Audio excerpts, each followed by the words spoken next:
Okay, hello everyone. Welcome to Intention Intensive Challenge. This is session 3. This is our third and final class in our series of getting our intentions ready for the new year. I am Aunt Carla from Marie Lazo. I think mostly everyone knows who I am by now. If you've, especially if you've been, coming for the past 3 weeks. And so I don't need to do a whole bunch of introductions or talking about how, I've gone through all kinds of stuff, but I have, just like many of us, we've all gone through different things, and many of us have gotten what it is that we wanted over, we've had to go through things or learn all kind of lessons, but we have eventually gotten whatever it was that we wanted. But every year or every so often, where there's something new that we're trying to accomplish, something new and bigger outside of our comfort zone.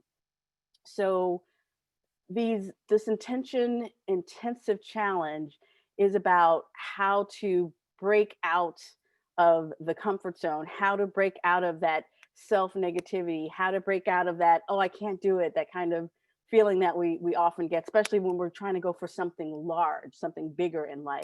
So for some people, they want to have a baby, or they want to start a business, they want to go back to school, they want to lose 20 pounds, like things that they're not just something you can do in one shot. Sometimes we might want to burn a bay leaf candle and put like $500 because we need to get our rent paid. And something simple like that, you can manifest that. If you have that single-minded goal. But when it comes to some of these bigger things, these bigger changes, we tend to come up against a lot of different items, a lot of different things, both internal and external. Like, yes, Platypus says our self-limiting beliefs will get us every time. Totally. And it's not always that it's this external thing. It's not like someone won't let us do something or our car breaks down. A lot of it is that mental stuff that happens within us. So for these 3 weeks, my goal has been to help all of us come up with different ways to overcome those things so we can go for those bigger and beautiful goals that make up our best life, whatever that means for you. So my intention is to help you achieve your major manifestation in 2021, and it doesn't matter what is it. You do not have to be deserving, you do not have to be a good person.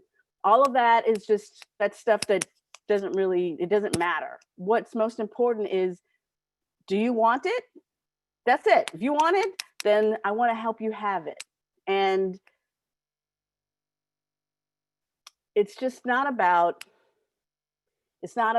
feeling that you have to be worthy. There's so much feeling that we've been taught, and I think a lot of that is like from those old, religious things of like, who am I to want this thing? How dare I want to be an actor? How dare I want to have a nice home? How dare I want to have a job that pays more money than my parents ever got? And all of that stuff is internal. So I feel that we can use our magic, our spiritual skills to overcome those things. So that is what my intention, what this intention challenge is all about. So I want to share all of my tips and tricks so you can get what you want out of life and beyond.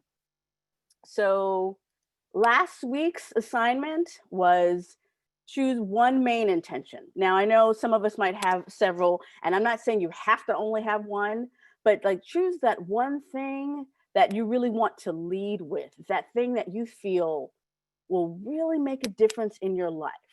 So that might be, you want to get a house, or you want to meet your soulmate, or you want to lose that weight. So regardless of whatever other things that you want or other things that you're going to have on your vision board, what is the one thing that you feel will make the biggest impact of your life, and try to figure out what that is.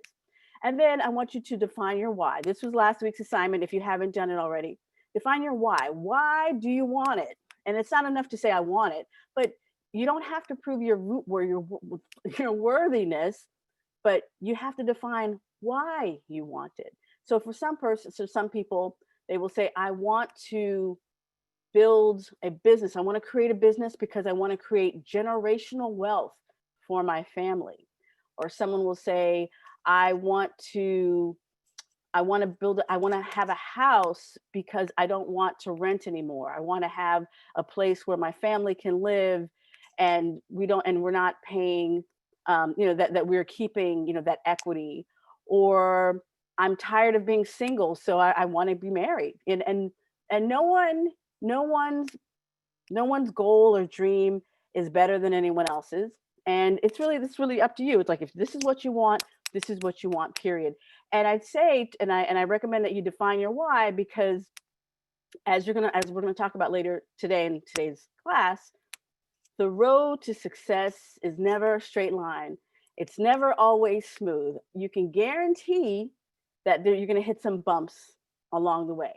And when you know what your why is, that is what helps you get back on track. When you're like, okay, I'm going through this bullshit at work right now because this is important for me, because I want to do this for my family.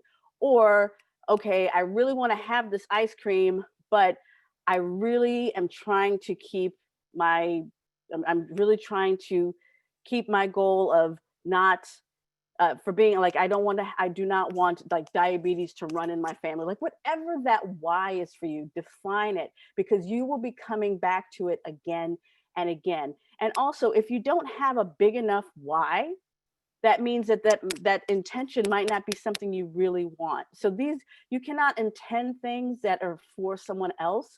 You can't intend things that other people want for you. It's like, if you don't want it, you're not going to have that why to keep you going. So make sure that this is something that you really want. And then I want you to identify who and or what needs to be released from your life. So if you were seeking to buy a house, you might need to release debt, because you're going to have to pay off different things to get your credit in order, for example. Or maybe you might have toxic friends or family members that you may need to release from your life. Or you may need to, learn how to distance yourself. But you need to identify who are the toxic people, because I feel like before we can really go forward with attracting whatever it is, we also have to be proactive about the obstacles, because the obstacles are always there. And I also said last week that for most of the things that we want, this isn't our first time wanting them. We've wanted them before, but life got in the way. Maybe we wanted to have a side job, but then our regular job, our boss kept giving us a whole bunch of work. Well, that means you're going to have to figure out what you're going to do with that. Or maybe you wanted to start a new relationship, but your kids were having issues, or they started having problems in school.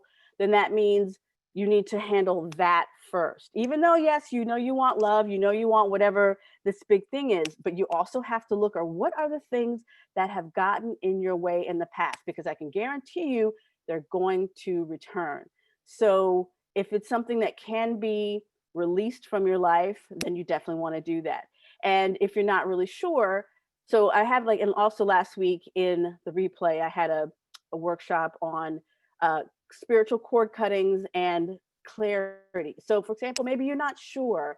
You're like, well, I'm not really sure what's going to get in my way, or I'm not really sure what my issues are. That's when a clarity ritual definitely comes in handy. And then when you do know, and it's a situation that you need to cut cords with, then you can cut cords with that. So again, the replay has all of this there, and it's available for free. And if you are of the sharing type, which you do not have to be, the Marie Lazeau Queen Up Club on Facebook, that is where people are sharing, what's going on with them. Some people are sharing their vision boards or their intentions. But also, as this is a very personal thing, some people might not want to do that, and that's okay. But if you want that kind of support, it's there for you. So we come back to that first question. What do you want to create in 2021? If anyone wants to share, please put in the chat. Like, what do you want to create in 2021? What are you going for?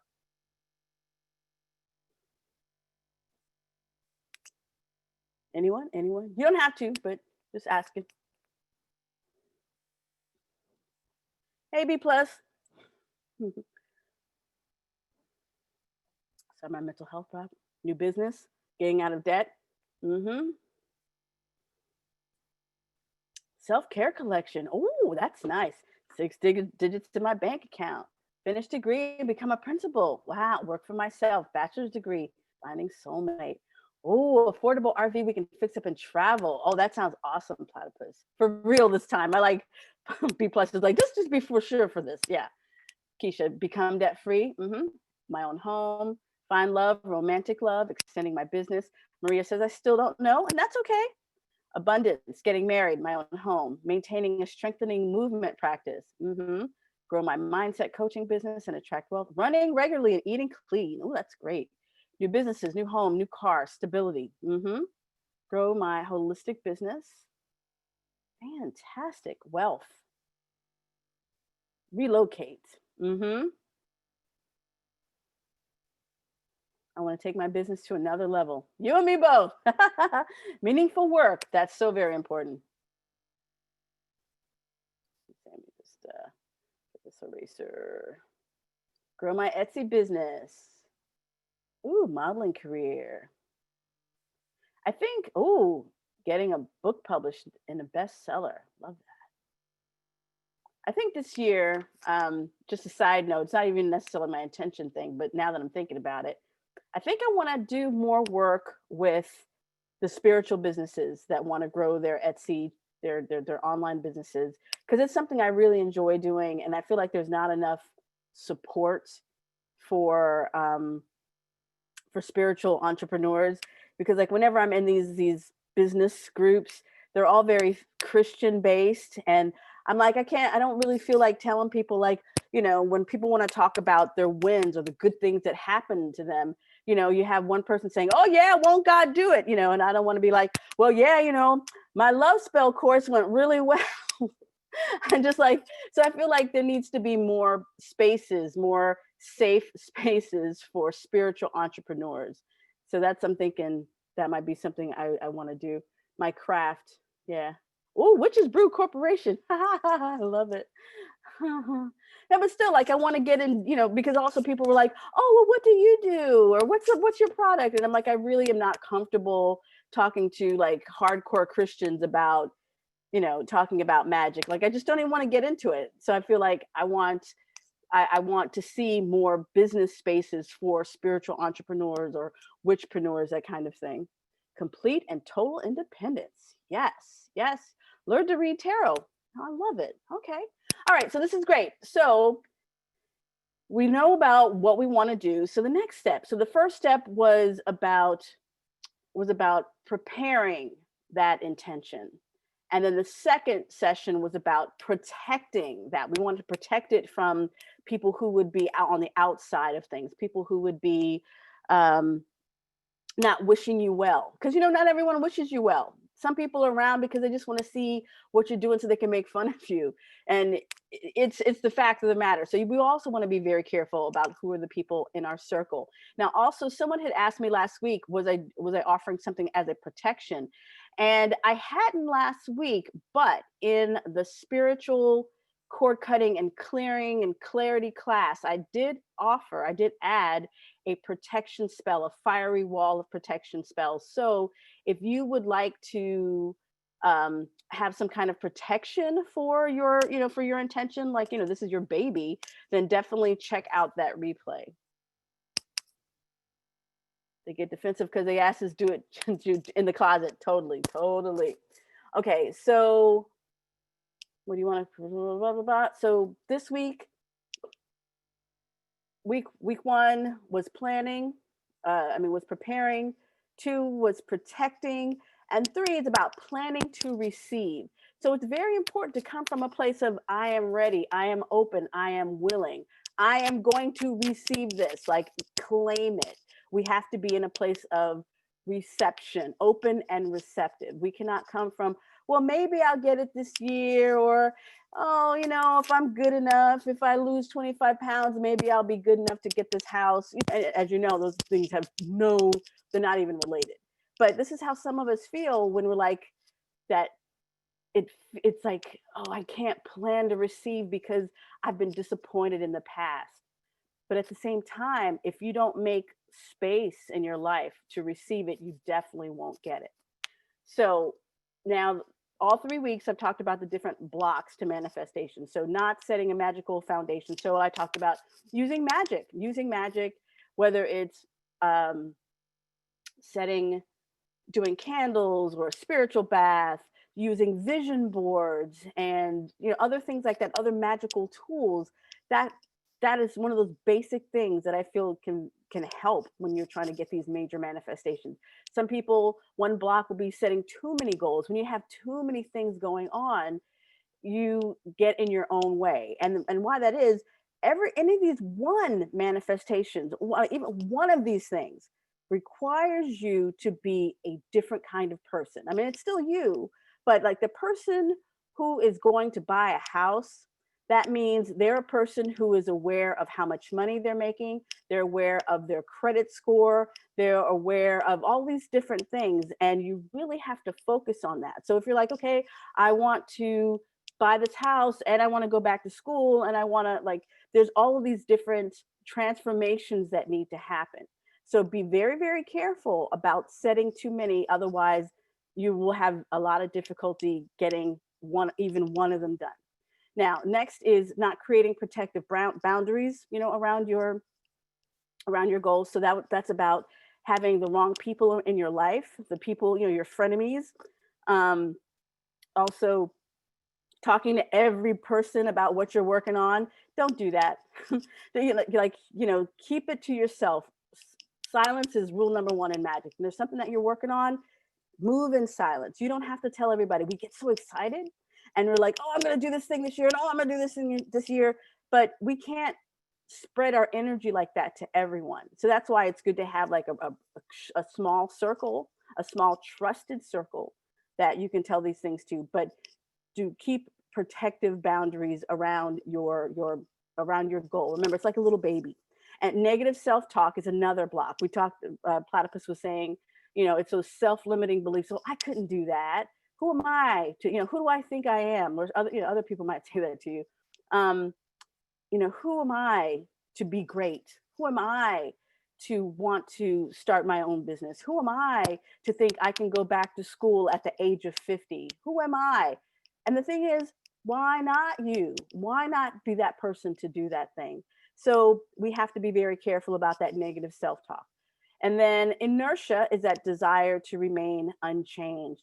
And it's not laziness. It could be, as someone mentioned previously, a sort of like a protective self defense, kind of like, why bother? I don't know. Or just that feeling of, well, I can start my diet, tomorrow. And then tomorrow comes and you're like, yeah, but I just got some cake for Christmas and it tastes really good. And I want to.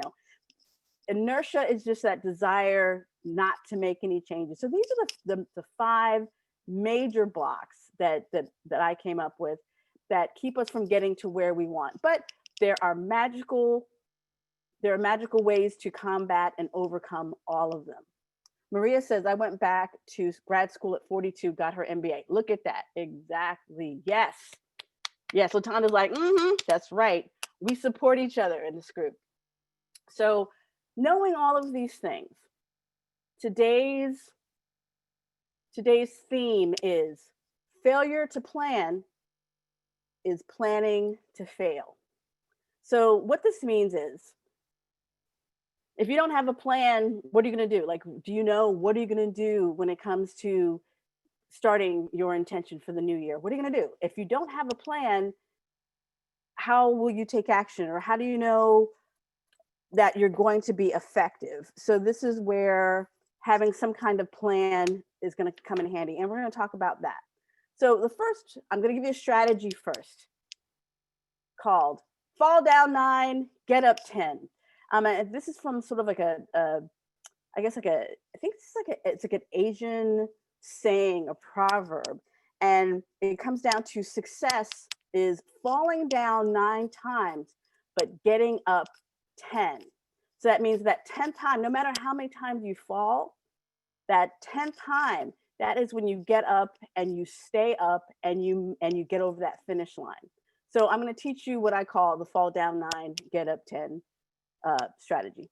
Cardi B has a song called Fall Down 9, Get Up 10. I don't know. I got to catch up. I got to catch up on my Cardi B. Oh, so she says, love that. Okay, then I'm going to find it. See, I did not even know. But it comes from like an ancient Chinese proverb. So but it's universal because it's so true.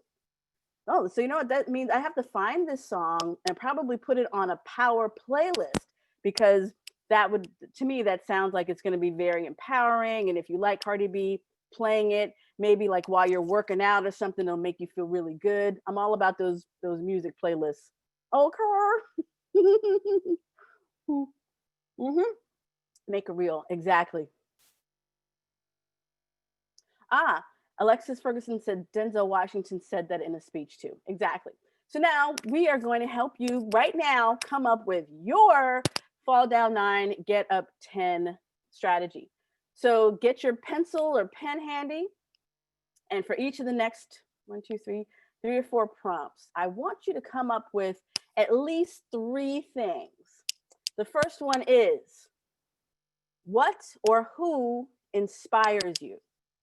So right here I have Chadwick Boseman as Black Panther, and on the right side there is a sunset. So I'd like you to come up with 3 things for yourself. Who or what inspires you? You know, something or someone that when you think about, you're like, oh yeah. It could be a song, it could be a person, it could be a time of day.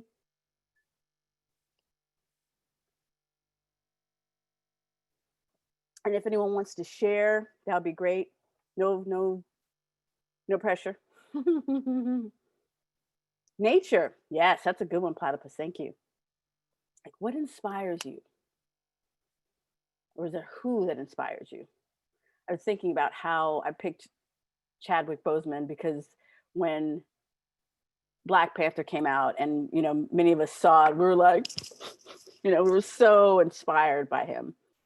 Ancestors, sun, nature. My mother, it's beautiful. Silence oddly inspired me, says Brianna. Other women I see in the world, Justine says my kids. That's wonderful because also our kids do that for us, right? They're like, we see them and we think what we want to achieve or what we want to achieve for them. Or we see them growing and we're like, we want to give them a better life, better than the life that we had. My daughter and my BFF. Oh, this group. Thank you, writer. Oh, thank you. Kamala Harris. There you go. AOC, RBG. There you go. These are people who have overcome great things or great objections and obstacles. My father-in-law, my son, my music. Viola Davis. Oh, thank you, Kay. My grandmother who passed away, my children and I want to leave a healing mark on the earth. Oprah. That's exactly. All right. All right. So if you haven't finished your 3, you come back to it later. But I want you to come up with 3 things or people who inspire you.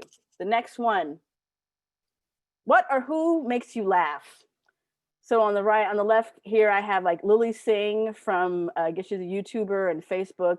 She does these videos where she pretends to be her parents and herself, and it's just, you know, something funny.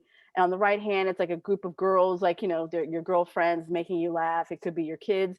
Who or what makes you laugh? You let me know. Let me know. Oh, Platypus is my partner. Mm-hmm. Who or what makes you laugh? Please enter that in the chat, but definitely write 3 for yourself right now. Husband, son, and brother, my brother, my kids. My kids are a great source of laughter because they say the funniest things. My friends, dad, friends, kids, my dog, Astrid, my partner, our kiddo, best friend, my friends. These are going to come in handy. That's why I'm having you write them down.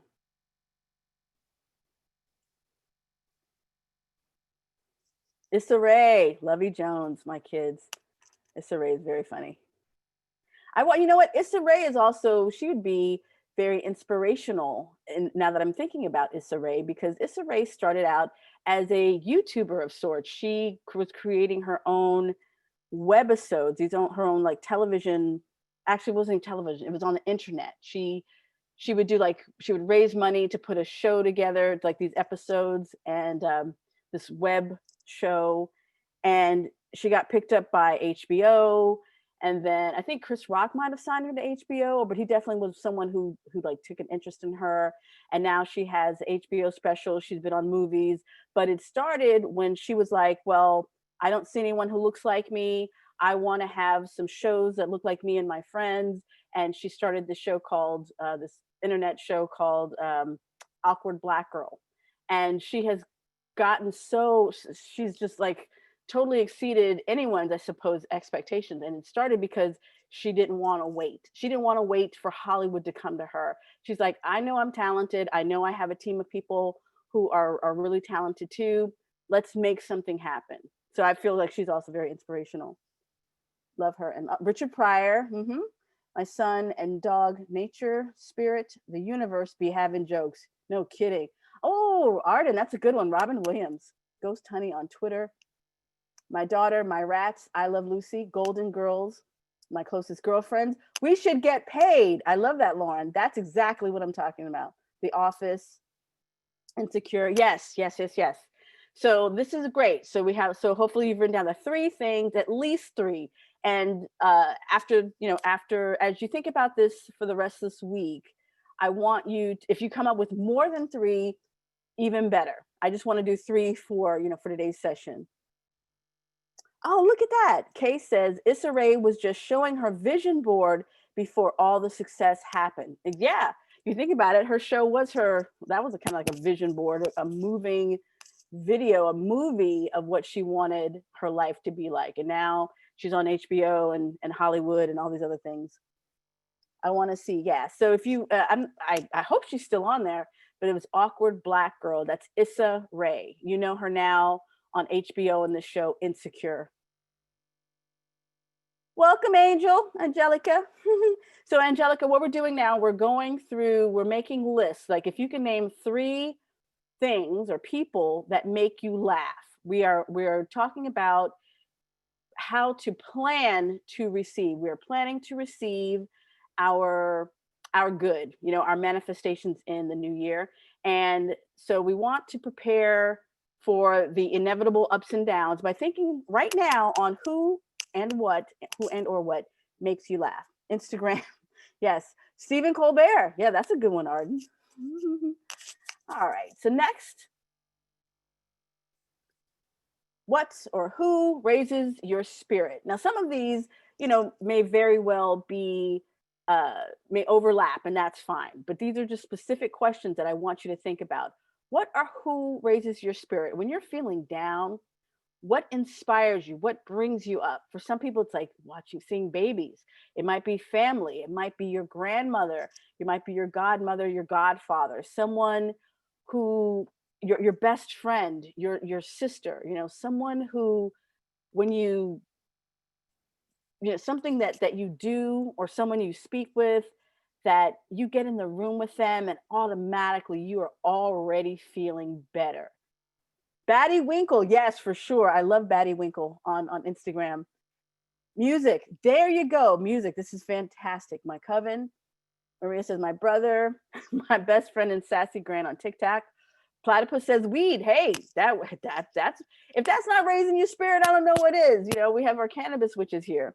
ZK says my nephew, nature and music. And music is great because remember I was saying earlier about having a power playlist. I definitely have a few of them myself because sometimes you might not be in the mood. And the thing is, if you wait till you're in the mood to do something, you might be waiting forever. So I want you to think about, what if you go and find these people, like when you need your spirit raised, instead of just thinking about it, when you come up with this list of these three things, who do you want to see who do you want to see when your spirit needs to be lifted? For some people it might be like a church or some kind of spiritual ceremony. Oh, thank you. Can you share my okay, I have several different power playlists. So for example, let's see, I did one last year. I had the last challenge, the last New Year's challenge. I had let's see, Jill Scott Golden was on there. That was suggested by Crystal. I'm not sure she's on this class right now. Let's see. Oh my goodness, I can't believe I'm Every Woman, Shaka Khan. Oh goodness. Oh, I had a couple of Lizzo songs, Coconut Oil, and then I have a Bad Bitch playlist that I have like some Cardi B and J Lo on there. Um, More Lizzo on that one. I had like some Demi Lovato, like Sorry Not Sorry. Like I had a whole, so I have like a Bad Bitch playlist. I have a Queen Up playlist. I have a money manifestation playlist. Like when I'm like, I'm gonna do my wealth ritual, I will definitely use music. So yeah, that's definitely a great one. Um, can you share? Oh yeah, I have them on.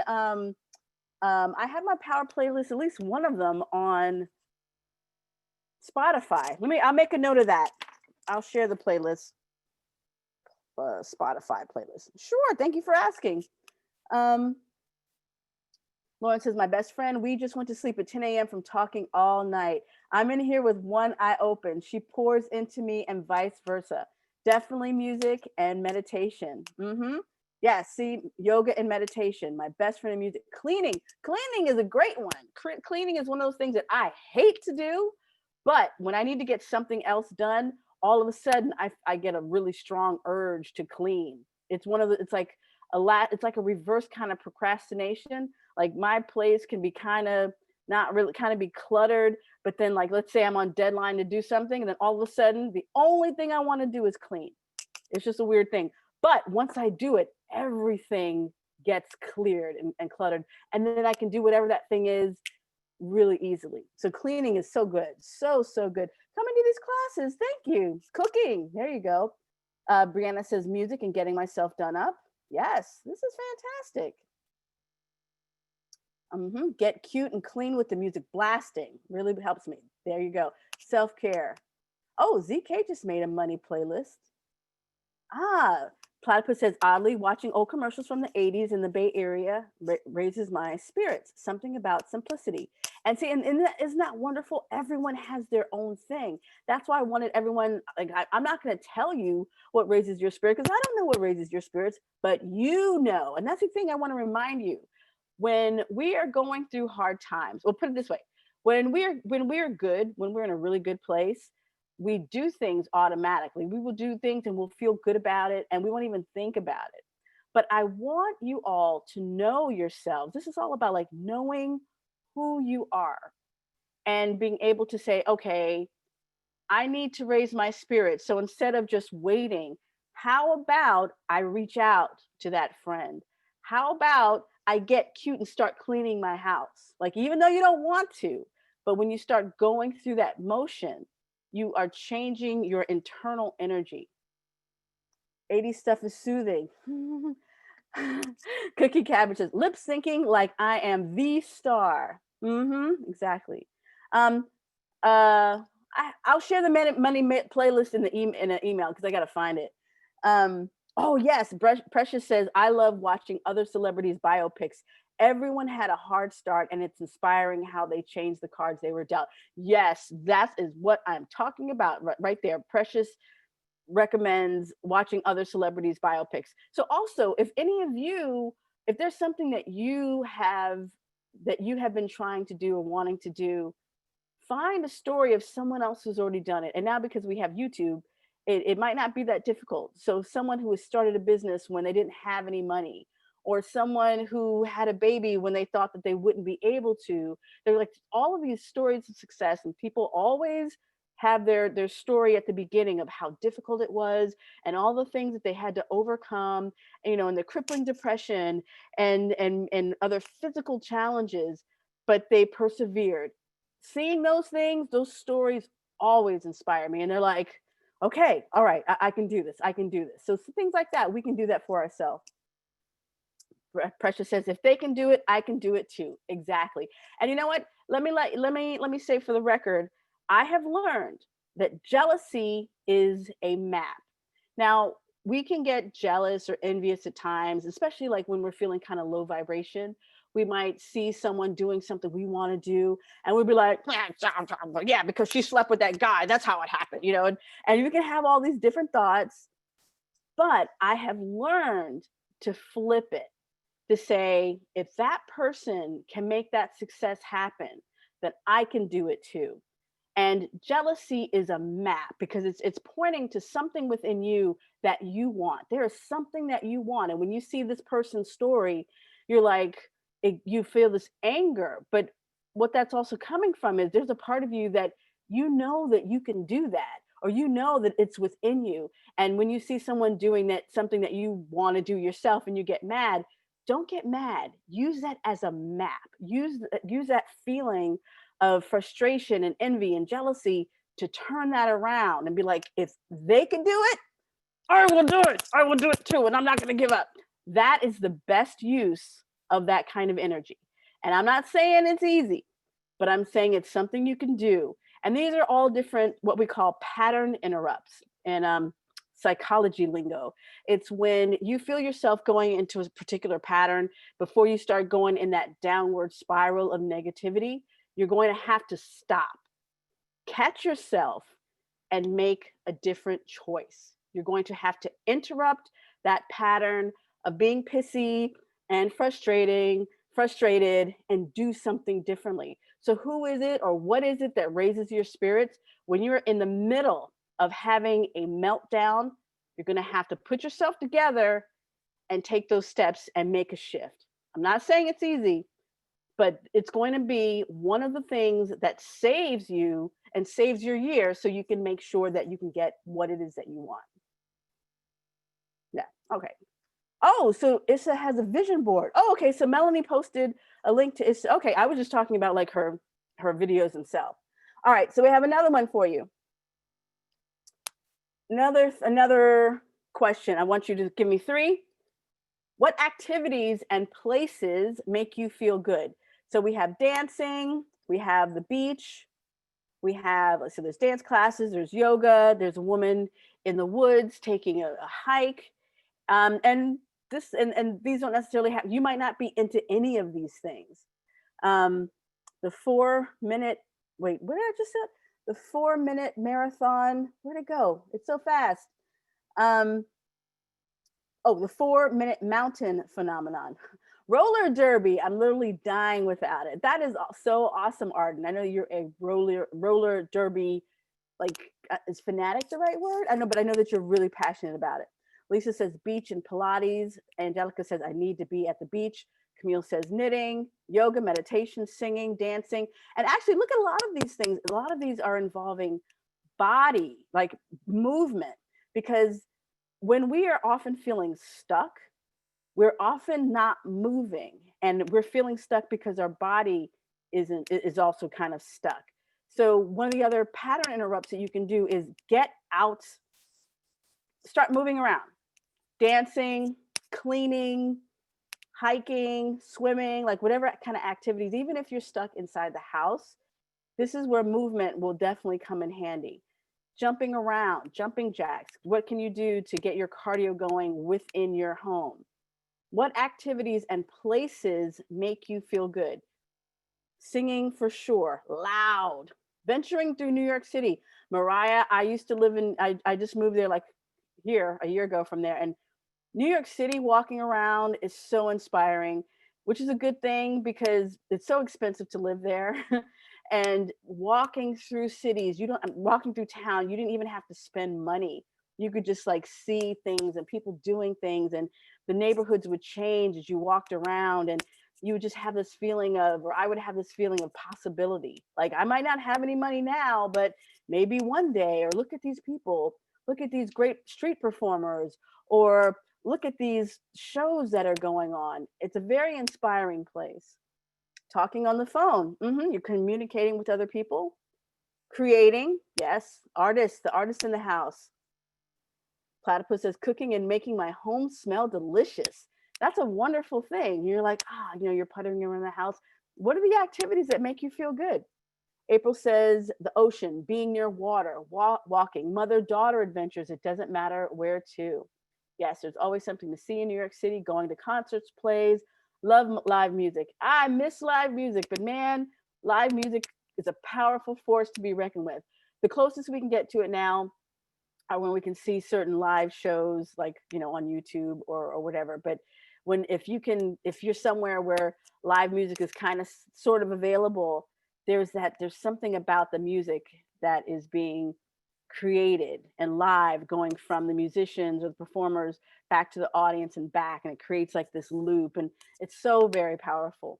Cooking and feeding people, Michelle says, that's a great one, because like when I used to, I was traveling one summer and I lived in a hostel, and I didn't have a lot of money, and I was cooking for my supper. Like I would make, like what people would do, they would make food for the people who would be staying, and I would make, and you know, and you charge them. So I'd make like a big pot of chili or something, and I would charge like $3 a bowl. And I was doing it for money, but to see people so who were traveling, like other travelers like myself, coming through and enjoying a bowl of home cooked food and seeing how good they felt, I was like, wow, I never understood until that moment the power of like feeding other people, like cooking for other people. And you know, I had this aunt who was like, you need to cook, you need to know how to cook and clean, because a man wants you for just your, you know, that's what she said. And I was like, well, that's not really, I don't care about that. I'll never learn how to cook. I don't care. Um, but when people were enjoying the food and they were just so happy, I was like, now if she would have told me that, how good it was, how people felt when they eat your food, I would have like, oh, I would have been cooking a long more, you know, long before now. So yeah, doing things for others, cooking for others, helping others. Yeah, like volunteer work. For some people that makes them feel good, or it takes their mind off of their own situation. You're like, okay, life might not be going great for me right now, but let me help someone else who, you know, who could, I can help this person with that. So let me do that. And that makes me feel good, and it takes my mind off of focusing on me, you know, because also when we're focusing on what's not going right with us, it's like me. Sometimes we have to take our focus and put it on somewhere else, but most definitely put it on places that will be, that will help to lift you up. Yes, Keisha says, I love to take care of others, and making certain others eat is one of the best feelings ever. I'm so glad I learned that. Better later than not. All right, so let's see what else. Okay, so we have gone through these different things. Who or what inspires you? Who or what makes you laugh? Who or what raises your spirit? And the activities and places that make you feel good. So if you didn't get at least 3 things for each one of those, definitely go through that this week. And the reason why is I would like you to create a list of these mood lifters, because it's easier to do when you're feeling good right now. If you wait, because the thing is, when we're feeling like shit, you know, when we're having a bad day, we're not going to really be feeling like coming up with that list. We can actually forget that list, or I don't even know where it is, you know, because sometimes we just want to be in a bad mood. And I get that. I get that. Sometimes we just want to stew and we want to wallow and we want to be mad, but it's not a good long-term plan. At some point, we have to have that pattern interrupt, stop ourselves, and do something different to get out of that. Because if we stay in that place too long, this is where we end up stopping and not going for the thing that we want. This is when we start talking ourselves out of the thing that we want to do. Oh, well, I'm not good enough to find love, or I'm not cute enough to find love. I'm not skinny enough to find love, or, you know, who am I? Like, oh, I don't have enough money to start a business, or I'm not really that smart to go back to school. If you let those thoughts last for too long, that is when you will give up. So I want you to create this list of lifters. So I have a sample list. You can take things from this or not. So remember your why. You can review and update your vision board, you know, like seeing different things that you said that you wanted. That can also help lift your spirits. Watch inspiring YouTube videos. Listen to your power playlist. And also, that's like if you create a power playlist of things that are in alignment with what it is that you want. So if you're looking like, oh, when I was looking to get, you know, to find love, I had a vision of love. I used to just play that over and over and over again. But I'm playing songs that are in alignment. Um, And be very careful about the music that you're listening to during this time, especially when you're like actively working to get where you want to go. I had a friend who said that she wanted to find love, but she happened to send me a video of something she was working on.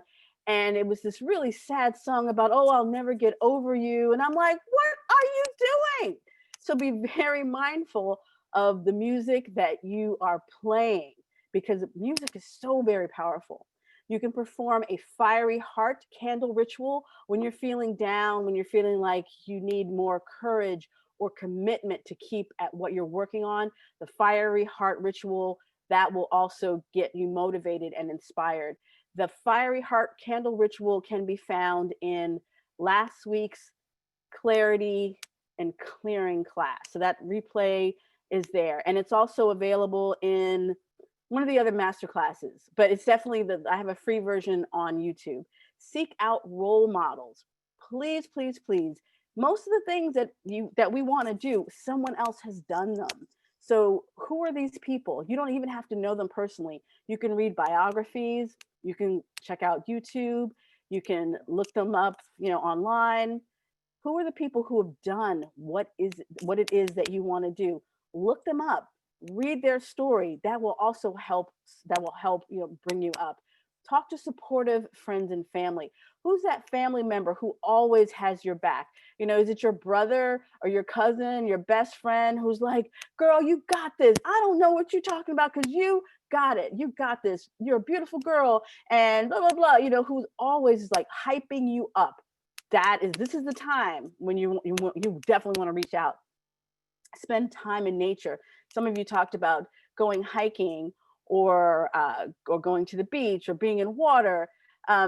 This is really that nature, like that feeling, like feeling, being close to this higher power or this creator, and that is also very inspiring. Placing positive post-it notes around your space. I have a coworker from years ago when I used to work in an office. She would have like these post-its, and she would post them all around her monitor. Like, yes, you could do it. And people would make fun of her, but she swore by these notes, and she felt like, and she would have like different colors, and they made her feel really good. And she eventually left work because she got her dream to go and work somewhere else, or she's actually working for herself now. So don't underestimate the power of post-it notes and messages, and positive quotes. And repeat, repeat, repeat. So I want you to come up with a list of at least 10. If you have, since we had like three, it went 1, 2, 3, 4. I had 4 prompts, so at least 12. And you may even have more. Like, I want you to create this inspiration list, and I want you to put it online, make copies of it, so it's not easy for you to lose. Like, I don't want you to be like, oh, I don't know what I did with it. Make it a Google Doc, put it in your notes on your phone, whatever. No excuses. I want you to come up with these inspiration lists that you can use when you're feeling low, because eventually you're going to hit a bump, and I want your inspiration list to be there handy for you. Like being in a kayak in the middle of a lake with a coffee. um, mm, Latrina says, be careful with social media too. I took a hiatus during this challenge. That's also a very powerful thing, because social media can sometimes do a number on us. So let's be very mindful. If you know that social media does, makes you feel a certain kind of way, then definitely take a break. You do not have to be on it all the time. Yes. Sitting in the middle of the lake, letting the waves move you. Water is such a cleansing element. Exactly. And, if there's nothing else you could do, take a shower or a bath. Like, just getting, like, being moving water has negative ions in it. This has been a study that's been proven, and it can change your mood. So if you can't leave the house, if you can at least take a shower or a bath, but with a shower, at least it's moving, you will also get a benefit. And for those of you who are talking about being in a kayak, I know for sure this is like my husband's experience, because he loves to be on the water in his kayak, And when he's feeling like when his depression is acting up, he will go, or we'll go, and well, weather permitting, we'll go on the kayaks, and it lifts him up like nothing. So again, this is about knowing yourself. What are your, we talk about the things that trigger us in a negative way. Well, what are the things that inspire us in a positive way? Let's know what those are. I want you to know what those things are for you, so you can tap into them whenever you need. You're welcome, Keisha. Now, next, because I'm not done, I want you to make a list of your strengths and your resources, who and what. So, for example, when you think about whatever it is that you want to create in the new year, what are your personal strengths and resources? And I'm going to give you a sample. But like, think about, there's, you want to start this business because you want to start this business because you are ambitious and you want to create things and sell them, and you want to, I don't know, you want to make money. So like, what are your resources? What are your strengths? And I want you to think about that. So here is a sample list of those things. And your mileage may vary, but just to give you an idea what I'm talking about. So patience might be one of your strengths, your ability to follow through. You might have a significant other who is willing to give you or loan you money. And if you do, good for you. Good credit. Not everybody has this, but if you have it, I want you to give yourself credit for that. You might have a well-paying job, even if you don't like it, but it enables you to afford your side hustle expenses. Or you might have a job, maybe whether or not it pays well, there's a lot of downtime, and then you're able to work on your projects on the side, or even, lunchtime or whatever. You might have a godmother or a godfather in the business, someone who has done, like a role model, someone who has done what it is that you want to do. A mentor or a role model on speed dial, and or excellent health professionals. Yes, Platypus. She says number 9, the excellent health professionals is one of her goals. I was actually thinking of you when I wrote number 9, Platypus, because I know that you have a lot of challenges around health professionals. So I feel that, what is it that you need, or not even just what you need, but what do you already have? This is right now is just a list of, I want you to remember, what do you have going for you already right now? And actually, will you share that in the chat? Like, what do you have going for you? Astrid says, low paying job, but lots of free time to dedicate to my small business and classes like this. Exactly. Supportive partner. Platypus girl, that is so many people don't have a supportive partner, much less people who don't have partners at all. But some people have partners who aren't supportive at all. Oh my goodness. So to have a supportive partner is such a blessing. Someone says a good health, a good paying job that's flexible. My perseverance. Arden says, my motto is more like, fall down 99 times, get up one. LOL. Totally. Yeah, please keep sharing. What are your strengths and your resources that you do have? What do you have right now that is working in your favor to get what it is that you want?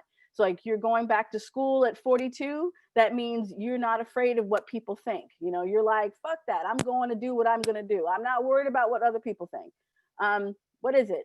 Brag for me. Working for myself, so I set my own schedule. There we go. Come on, I want some more brags. What are your strengths and resources? What do you already have working for you? What is already going in your favor right now?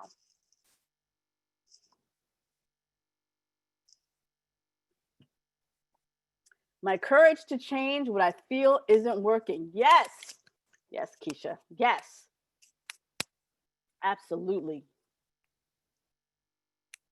Creativity, belief in myself, awesome artist. There we go. Nature knowledge, time and support. I've completed a lot of therapy and healed so much. Girl, that's wonderful. Supportive partner and family, perseverance and self-love. Oh, thank you, Tia. The Queen Up Club group on Facebook. I can ask questions and get experiences and get great feedback. Passive income, so I can basically work when I want to. Yes, that's fantastic. My fiance is the most supportive person ever, and he has investor friends who are supportive of him and us. my ability to adapt, whoops, be resilient. Now, I love this. I love it. I really love it when people brag because I really want you to remind yourself of how awesome you are. My ability to adapt and be resilient no matter what obstacles come my way. Michelle's bragging almost 1 year without alcohol. So happy and proud about that. Michelle, that is wonderful, wonderful. Robin says, staying focused on my why I am doing and who I am doing it for. Angelica, being a healer, I shake people up. Yes, you do, because you have a clear throat chakra, Angelica. ZK, supportive siblings, going back to school, great credit, and growing so much in my spiritual journey. Patience, ability. Yes, Angelica says, through darkness comes light. Camille says, my husband is the most amazingly supportive person in my life. Latanda, not afraid to do it differently. There you go. Supportive friends.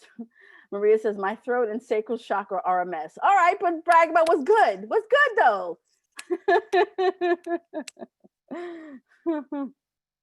Or you mean a mess because they're so clear?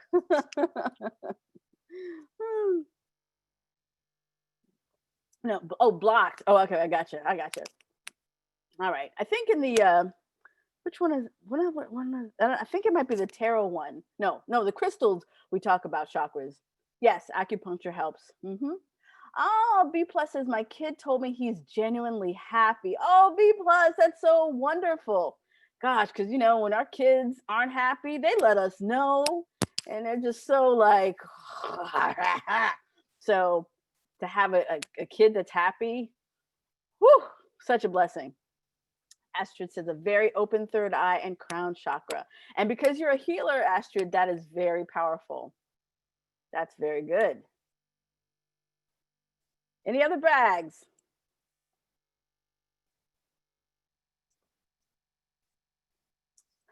Maria, start. There you go. See now, Maria, you listen to Angelica because she has got like she's got like the free throat chakra. She says, start cussing aloud and a lot. That's my TED talk for the day. Listen to Angelica, y'all.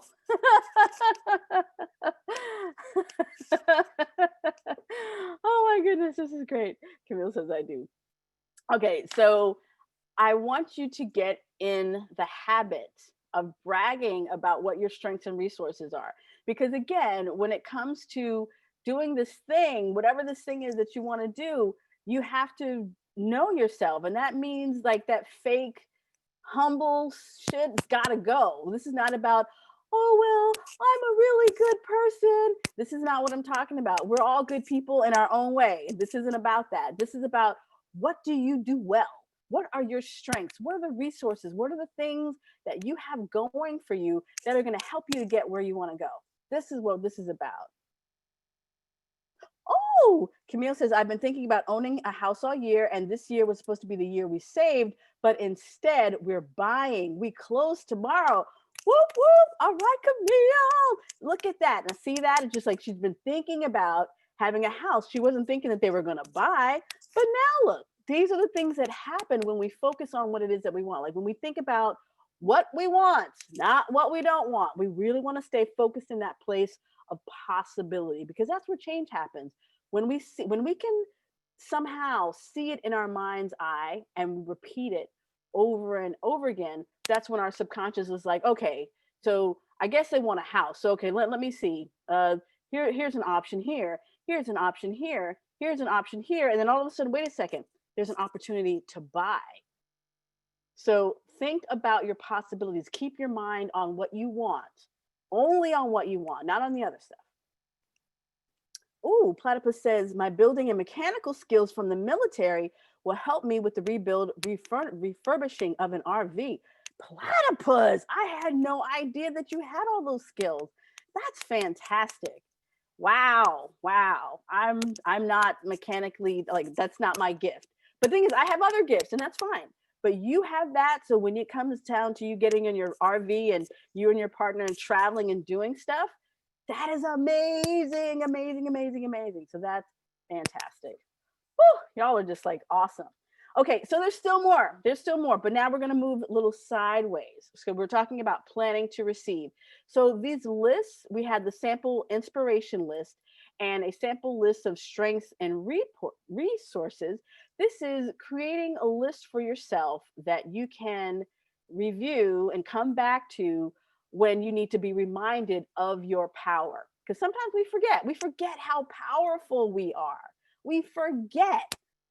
It happens. You're like, all of you, each of you are so powerful. You each have like things that you're good at, that people wish that they could do, but you can do it without even thinking about it. And you probably take these things for granted. We all do. But I want to remind you, y'all got it going on, and you also have to remind yourself from time to time. So now the next thing, as far as like so this here was like planning for the obstacles, and this is how you bring yourself back. This is the fall down 9, get up 10. This is how you get up that 10th time, or as Arden said, you get up that 99th time by reviewing your strengths and resources and reviewing your inspiration list. So the next thing is using astrology as a planning tool. So this is like this is another, we're going to another direction, but it's all good. Oh, that's good. Yes. Platypus. And Angelica says that you should do a documentary and post it on YouTube. I would be a fellow subscriber. That's not a bad idea, because like my husband used to, like, at one point he wanted to, like, he was totally like watching those van life videos on YouTube, and there are all these people who are like refurbishing RVs, and he was like, so he subscribed to a whole bunch of those videos. So that's just, there's plenty of people who would be into that.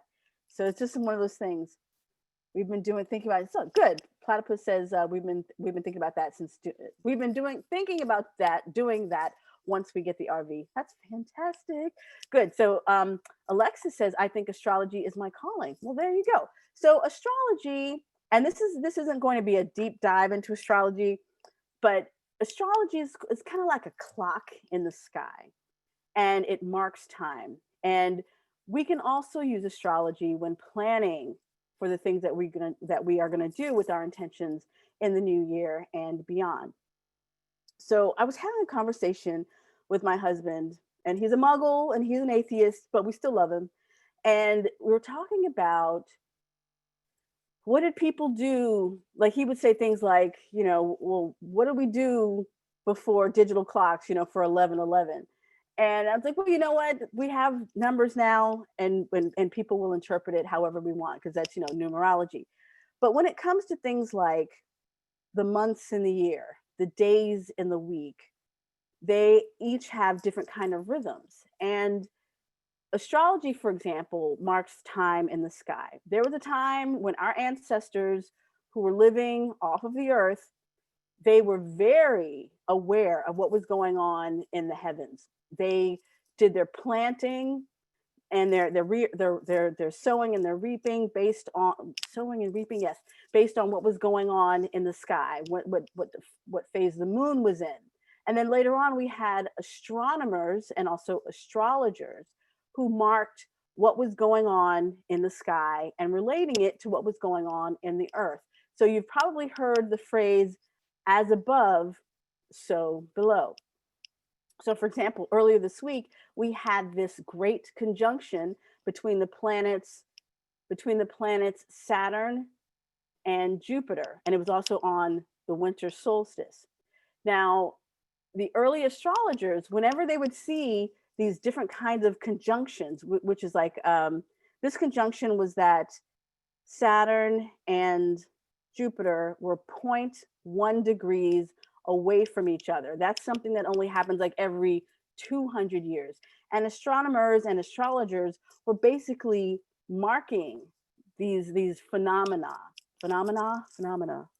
More than once, it's phenomena, I think, yeah. So, and things like eclipses, like when eclipses would happen, for example, they noticed that there would be a connection. If there was an eclipse, there might be like a change in royalty. There might be like a death or something that would happen. Like, so these events that happen in the sky foretold something else that was going to happen on the earth. So many people who aren't in this group aren't really into astrology, and that's them.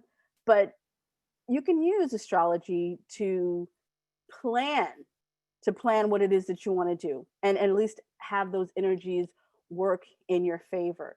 Now I know like Arden, for example, she is definitely into like the moon and moon phases, and she's a moon witch. So that means, when there's a new moon, there's going to be certain things that she might do, full moon, and so on and so on. So we can use those too when thinking about what we're going to do in 2021. So I'm going to offer some options.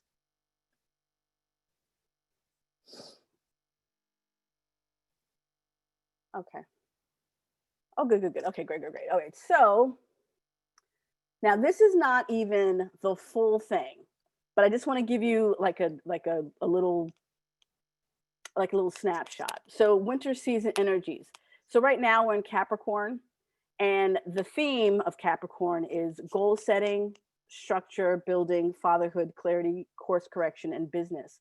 So if something that you're working on falls into, or an aspect of what you're working on falls into that theme, you might want to use the Capricorn season to work on that. Now, December 30th, we have the full moon in Cancer. Capricorn and Cancer are opposites, or 6 months apart. And I'm not going to get too deep into it, but I will say when we have a full moon on the 30th in Cancer, those energies, such as Cancer rules things like motherhood, breasts, family, emotions.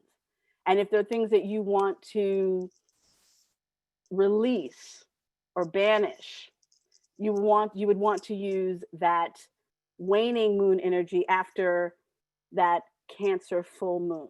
So that's just like something to work on. In the full class that I'm course that I'm offering, we'll go deeper into that. But I just want to let you know that the next 3 seasons, the regular astrological seasons that are coming up, is Capricorn, which is going on right now; Aquarius, that's January 21st through February 19th. That's innovation, friendship, revolution, community, independence, questioning authority.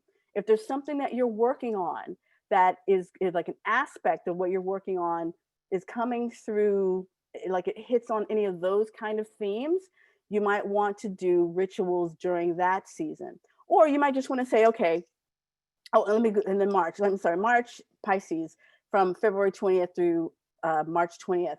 That's emotions, artistic expression, intuition, empathy, the higher self. So let me give you an example of how this could play out if you like. So let's say you want to start a business. You want to start your own holistic business. So you could use the energies present during Capricorn season to think about your goals, because that's what we're doing now. We are getting our goals set up. You could be setting up your structure, how you want to set up your business, course correction, like if there was something you had done before that didn't work, this would be that time that you could do a ritual around that. Now, Aquarius season, that during January 21st through February 19th, you could also do like another ritual, something that involves maybe working with your community. Or if you're doing something that's going to be totally different, you want to create something original that no one else is doing, and you want to get ideas, then Aquarius would be good for that. And then Pisces, emotions, artistic expression, intuition, empathy, the higher self. If you wanted to use that theme, any of those themes, it might be something like you might want to use that time to create something.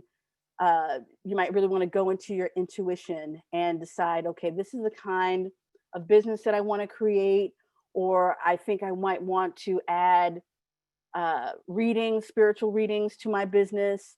Or if you're an artist, you might want to use those Pisces themes to work on that. Or emotions, let's say you wanted to get a house, January, good for building your house, or planning your how are you going to get that mortgage. What do you need to look at your debt? Do you need to fatherhood, maybe ask your father for help. Aquarius season, when it comes to community, are there help that you can get, like helpful people who will be helpful for what you need to do? Friendship, like things like friendship, community, where are those energies helpful to you for what you're trying to accomplish? And maybe you're having a baby or you want to have a baby. Pisces season, emotions. Emotions. How do you feel about that? You might need to, maybe you need to do some extra work around that, what having a baby means to you, or um, what kind of parent do I need to be? I want to, like motherhood or having a child is so much more than just having a child. And those of us who have actually had children know what I'm talking about. But it's like many people believe that we are vessels for our children to come through, and that some people believe that our children choose us from another lifetime. So Pisces season could be a good time for you to think about, okay, the child that I want to bring into this life, what does that mean to me? What does that mean for my spirit? Who the higher self that's involved of me, and the higher self that is my child that I want to bring through? What do I need to know? So it's very like an intuitive thing. And these are very they're not written in stone, and these themes you can kind of work with them. But just to say that for every season, for every, whether it's Aries or Taurus or Scorpio, they each have different energies. So if you take these energies into account when you are planning your 2021, it can be more powerful to work with the energy at hand than to just go blindly, if that makes sense. Yes, Capricorn season. Okay. Um, and then daily energies. We talk about this when we're talking about doing our spells and stuff. But I do this thing where when I'm working on things, I have certain days that I work on. So you might find certain days, you might want to choose certain days to do certain things. So for example, I'm a business owner. So Thursdays, expansion, health, ambition, it's ruled by Jupiter. Thursday is the day that I do my money work. Thursdays are the day, it doesn't matter, every single Thursday. Thursdays are when I go through my books, I look through my numbers, I see how much money I spent. That's when I balance my checkbook. That's where, well, my accounts, put it that way. I look how much money I spent. I look how much money I made. Um, I I I fix stuff. Like, if there's something that didn't get handled financially, I might save it to a Thursday, and Thursdays are my day for that. So Sundays, like, let's see, health. People often have like a self-care day on Sunday. So depending on what it is that you might want to do, you might really stick to these energies and make them a part of your routine. So you could say Sundays are going to be my health. That's going to be my self-care day, and that's great. You might, but someone else might say, well, I like to do self-care on Fridays, and that's fine too. But let's say let's go through day by day, just make more sense. So Sundays, health, success, protection, creativity. So Sunday might be a day that you use for self-care. You could also use it for working on some new creative project. That's something you could do. If you're working on your health, let's say you are trying to lose weight, or you're trying to get yourself ready, you're getting your body ready to give birth or have a baby. Sunday might be the day that you devote for that. Monday, intuition, the goddess, reconciliation. Let's see, reconciliation. Let's say you are trying to work things out with your mate, with your spouse. Mondays could be the day that you either do a ritual, or maybe you could say, okay, Mondays are the day that I'm going to make dinner, or that's going to be our date night. If you are looking to get a deeper intuitive feeling, go deeper into your magical power, Monday is a great day for that. Tuesdays ruled by Mars. That's great for energy, passion, anger, motivation. When you need to get yourself fired up, Tuesday is that day. Wednesday is good for communication, travel, and art. It's ruled by Mercury. For people who are working, another thing, if you are working on having better communication with your spouse or a coworker, or someone in, in your business. Wednesdays are a great day for that. Thursday, as I mentioned before, expansion, also health and ambition. So if you also want to do any other kind of health rituals, or something that you feel like you need like little extra luck, Thursdays is that day. Friday is love, attraction, beauty, harmony. You're looking to attract your soulmate. You could do some kind of ritual every Friday, or you can create some kind of art if you're an artist. Like that, maybe Friday would be the day that you're like, okay, today is the day that I'm going to go uh, to my get in front of the page. I'm going to do my work, do my art. And Saturday, business transactions and grounding. And also, if you're from a different practice that you don't use these particular days, then you go by whatever works for you. Because Saturdays, for example, are also days that people like to work with their ancestors. But it's totally up to what works for you.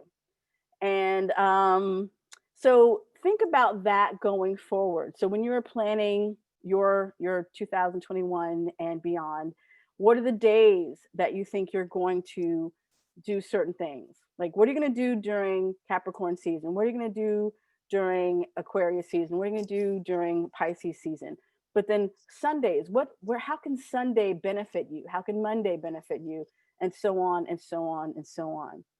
Ooh, Arden shared a Spirit Daughters Moon workbooks, and they include information for the astro seasons as well. Ooh, thank you. Thank you. Let's see. So after all of that, I want to ask you, what will you do the first 90 days? Because now the thing is, when we talk about what is it that you want to create, and some people say, I want to do this and this and this and this, and it is so amazing and it sounds so wonderful.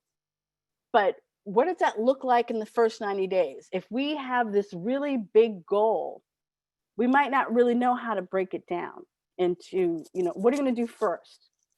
And it's important to know what your first 90 days looks like. And also, I think it's really important not to plan for more than that first 90 days. I mean, look what happened this year in March, right? If I would have planned for a whole year in advance, I really would have got my feelings hurt. Things totally changed for me starting March, and for many people. And so it's important that we go by, I think, in my opinion, it's a method that I've recently learned from one of my mentors, to look at each 90-day period, each season, as a year in its own. In that first 90 days, where are you putting your attention? Where, what are you doing? What methods, what steps are you taking? Who are you speaking to? What is your first 90-day goal? Like, what does that goal look like? Because when we have these big 5-year plans or even 1-year plans, so much can change. If I would have said last January, well, I want to do this, blah, blah, blah, blah, blah, everything would have changed in March anyway. So by keeping things in a 90-day quarter, like in a little section, it gives you the ability to be fluid and to change as necessary, because things happen in our world, in the big world, the big scheme of things. Things happen in our industries, things happen in our personal life that change on a dime. So instead of thinking about in terms of what are you going to do the whole year, you can't really predict. But let's think about what are you going to do that first 90 days. Yes. So here's a meme that I saw today that it was funny. People romanticize their plans, but dread the execution. The magic you're looking for is in the work that you're avoiding. So when you think about working in 90-day spurts, this is where the work begins. If you want to write a book, for example, first thing, you want to get that outline worked. So that means, when are you planning to sit down and work on that outline? And especially for anyone who wants to write a book, I've written a few, and I feel like the hardest part of writing a book is keeping my butt in the seat. that is so hard because like you're like, okay, I'm gonna write my thing today, and you're sitting in front of the computer, and you're like, oh, I gotta go do this thing, and oh, I need to clean that thing, and oh, this, like all of these excuses, and your mind, yeah, B plus is like, yeah, yeah, it's like, and it's so hard. And it's like, so I have to find like I have to work with like an accountability buddy, and I'll say, okay, I'm making a goal today that I'm going to write one page, and then I'm going to call you when I'm done. And then I do, and that is so very helpful. So that way, so I call it you need some kind of butt in seat system. And actually, for most of these things, whether it's writing a book or doing something, there's always going to be a period of time where you need to get your or ass in the seat really, and keep it there till you get that first step done. And it can be so hard. You're like, oh, I gotta go and look at all my debts, and I gotta go and look through I gotta set up a spreadsheet and write down all of my expenses. I don't want to do that. No, no, we don't want to do that. But this is very important to building your business. Or I have to I don't know. Like in any of these things that we want to do, there's going to be some ass in seat time, ass in the chair, ass in the chair. That's what I call it. AIC, ass in the chair time.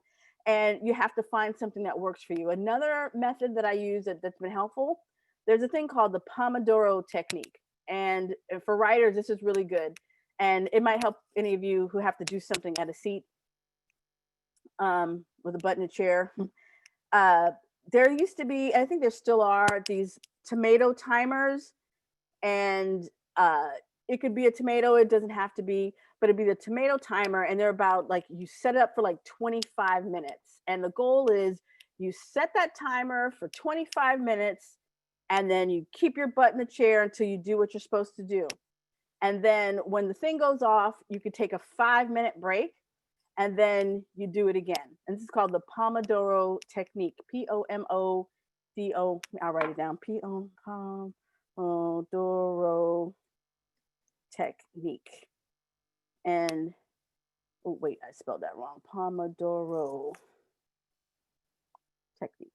You can find it online. You don't have to get a book about it. I mean, but it's really simple. The whole idea is you sit for 25 minutes. It's not forever. 25 minutes, work on that task, and then you take 5 minutes off, and then you get back to it, and you do like maybe 3 a day. I think, if you could do more, but I think more than that sometimes it might be pushing it, but it's a way to get things done. And when I had a timer, and I really didn't like it because that ticking noise, I really hated that, so I found an app. So if anything like that sounds interesting to you, you can get the Pomodoro as an app. And the one that I found years ago, I don't think I have it now. They made a game out of it. So you would set up your phone. So I'd have like the 25 minutes, do my thing, and then have a 5-minute break, and then do it again for 5 minutes. I mean, 25 minutes, and have another break, and then do that for like 3 sessions. And then it would keep track of it. And then it would be kind of like a game. And I'm like, yeah, I'm almost done. So something like find whatever you need to do to get it done, but stay within like a 90-day period, because when you get ahead of yourself, things don't get done. They get out of hand. So stay within like a 90-day period. Get some accountability buddies. I call it the sandwich method. I decide what it is that I'm going to do. I tell that person, I tell my accountability buddy ahead of time, hey, Joanne, I'm going to write 2 pages today, and I'm going to talk to you later and let you know that I did it. And it might even be a text, because I've done that too. So, and then Joanne will have I'm making up names. She'll have whatever she wanted to do. And so at the end of the day, or as soon as it's done, I said like, all right, I did my 2 pages. And then same thing. And if I didn't do it, I'd have to say, oh, Joanne, I didn't get to do it, but this is what happened. And then Joanne she's going to help me either make the goal smaller, or say, okay, I understand what happened, but this is what you need to do. And we work through it. So to have accountability buddy it can be really, really helpful. Okay, let's see what else I have. Okay, so we're wrapping up, and I do have an assignment for this week. But before I do that, this Tuesday we have your first 90 days planning workshop. So I want to help you plan your first 90 days. And it's going to be this Tuesday, December 29th at 1 p.m. Eastern Standard Time, free on Zoom. I'll create a Facebook event, and I've created the event already, and I will send a reminder. When I send an email today with this replay link, I already have the Zoom link ready. So if you can make it for this Tuesday, this will give you some tips on what you can do for your first 90 days. Oh, it's a birthday. Yay. Yeah, oh yes, James, you do not need Facebook. What I'm going to do is I'm going to send a link today. I've already made the Zoom link. So I will be sending it today with the Zoom information. So you can just tune in on Tuesday. I will also send an email at 12 o'clock p.m. EST on Tuesday. So you can just jump right in. You do not need to be on Facebook to get this information. So if you need a little extra help or some suggestions on how to work your first 90 days, that's what this tutorial will be about. All right, so before I wrap up, I just want to remind you another thing that's also very important is for you to start or join some kind of intention circle with people who you can be accountable to, who will be very supportive, and also just help you with positive energy for your magic to get your intentions met. So I have been, for example, having like-minded journey companions, having community support for your goals. You got this. Creating a law of attraction vortex. When you have people who are of similar mindset and similar vibration, all vibrating highly, people start to see things happen, and it works a little easier than if you're just by yourself. So if you have at least another person, this is really powerful. And if you have a group, even better. And then you can also, an intention circle, people can help give each other spell prescriptions. You're like, oh, I need a road opener spell. What do you have? Like last week, someone asked me about a road opener spell. So I ended up adding that to last week's clarity and clearing class. Say that 5 times fast. And then also group manifestation rituals. So I shared a group manifestation ritual on Instagram this week and actually in the email, but I did, for the people who did the pre-sale, I did a private live group manifestation ritual. So when you're in a circle, there's so much to be said for having accountability and shared energy. So if anyone is interested in participating in that, I want to let you know that the Intention Intensive course, the full thing, that is what I'm offering next for January. This is going to be a course, and what's included, it's going to be like 2 days of intensive sessions, and they're live. Preparing your intention, protecting your intention, planning to receive, and a live group manifestation ritual. So this is like all the stuff that we've been working on. This is taking it to a deeper level. And it includes personalized help with creating your rituals, spell prescriptions, and manifestation, power playlists. Yeah, so many of you have already signed up. So it's very, very, very exciting. And what else do I have here? Oh, yes. And then, so as I mentioned, the early birds who signed up, they participated in the live winter solstice group manifestation ritual. Gosh, my tongue. Blah, blah, blah, blah, blah. So as I said, there's live sessions on January 23rd, 24th, but then they also get these free masterclass replays as part of the thing. And this is like a lifetime access to all of these classes. Candle Magic 101, Shadow Work Magic Masterclass, Ultimate Love Magic Masterclass, Prosperity Magic Masterclass, Spiritual Cord Cutting Masterclass. So all of these things are included in this intensive. So if you get this package, you get all of that stuff. And I will tell you in a second, Astrid. Yeah, it's really cool. And a 90-day moon planner. So we're talking about planning. So I'm just going to have like a 90-day moon planner that people can use to work on their first 90 days. and a private Facebook group. So this is like, it's worth, I'd say it's definitely worth at least $1,000. And I'm probably under bringing it, whatever, but it doesn't matter because I know that this is so powerful to have everyone in this group together, working on their intentions together with so much powerful intention and positivity and high vibration. I'm really quite excited. So the early bird price is still available. So it's going to be $197 as of January 1st, but until December 31st, it is $97.